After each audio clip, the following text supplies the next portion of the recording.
A title character who emphasizes joke-telling. A short, stocky, bald fellow that's constantly feeling sorry for himself.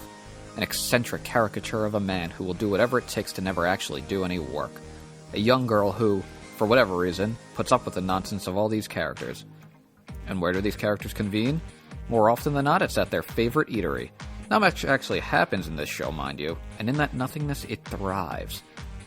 Obviously, what I just described for you is the premise of Polar Bear Cafe, or Shirokuma Cafe for those in Japan. I mean, I couldn't have made it any clearer with my description. What's that? You thought I was talking about hit 90s sitcom Seinfeld? I don't know how you could have ever gotten that idea. Alright, done with this joke. It's gone on long enough. The parallels between Polar Bear Cafe and Seinfeld are pretty hilarious, but mostly coincidental.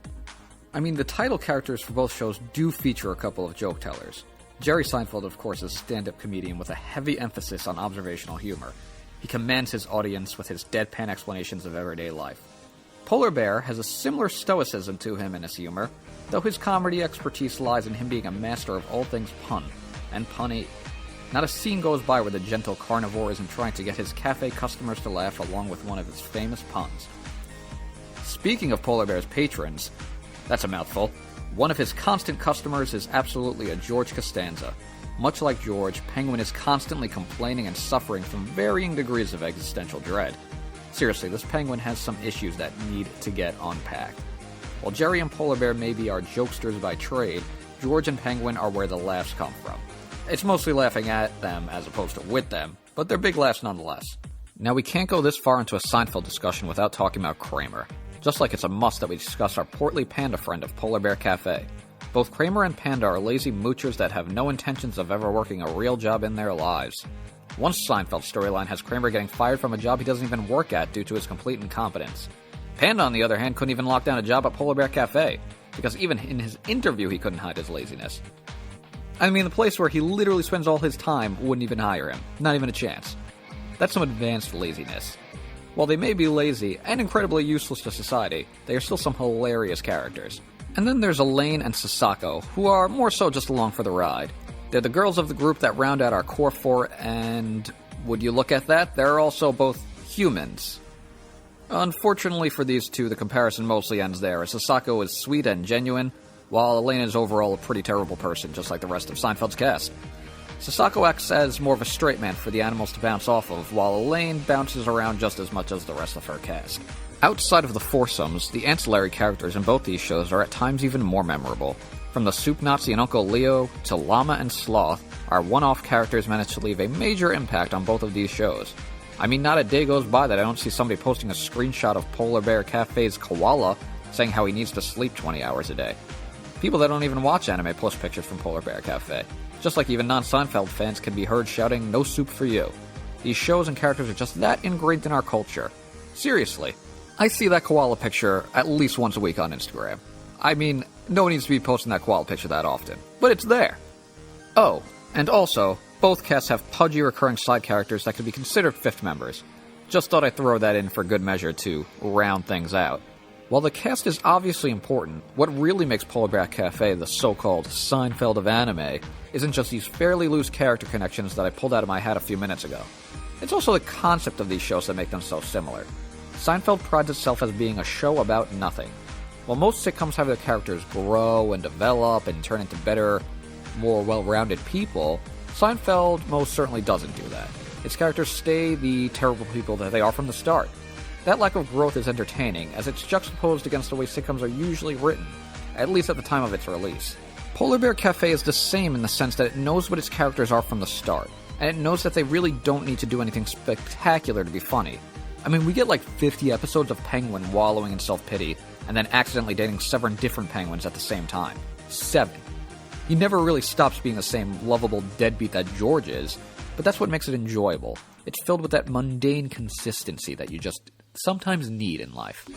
The sitcom and slice-of-life genre really are one and the same. If Polar Bear Cafe is the Seinfeld of anime, then Slice of Life is definitely the sitcom of anime. The slice-of-life genre is one of my favorites, and Polar Bear Cafe is the peak of it for me. The slow-moving world of Polar Bear Cafe invites you to just sit back and people watch. Or animal watch.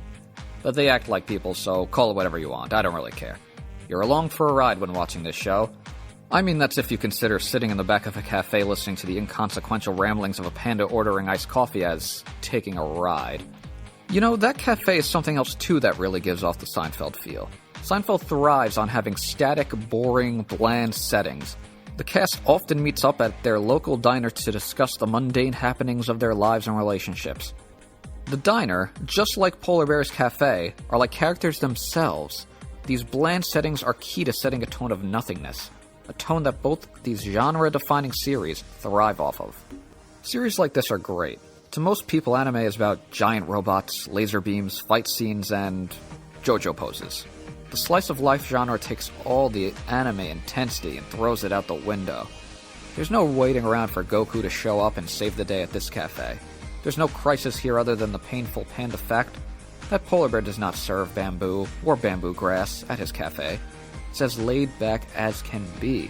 You're just getting pure character interactions, humor, and wholesome comfiness. That's the one part where we split full-on away from Seinfeld.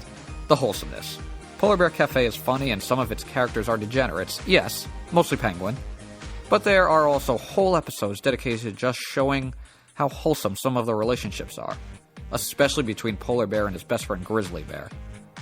Behind the puns and slapstick humor, there are copious amounts of love. You have a will they won't they romance throughout the series. You have a penguin with his 7 different penguin girlfriends. You have a panda who just wants some bamboo. This show has it all, and it has it all in its heart. It also has a bunch of talking animals, so definitely not like Seinfeld at all, actually. The slice of life is either a love it or hate it kind of thing. You either get it or you don't get it. Some people like Seinfeld and some people like Friends. Some people have good taste and some people like Friends. It's just how it is. You don't want to be a Friends person here. You want to be a Polar Bear Cafe person. If you're coming off the high of catching up on One Piece or just got pulled into anime by the hype of Demon Slayer, then Polar Bear Cafe might not be what you're looking for. But if you're a seasoned anime vet looking for something relaxing and refreshing, then step right on up and have yourself an ice-cold drink from Polar Bear Cafe. And while you're at the counter, why don't you grab a nice subscription to S-Class, the official sponsor of Polar Bear Cafe. Okay, we're not actually the sponsor, but subscribe anyway.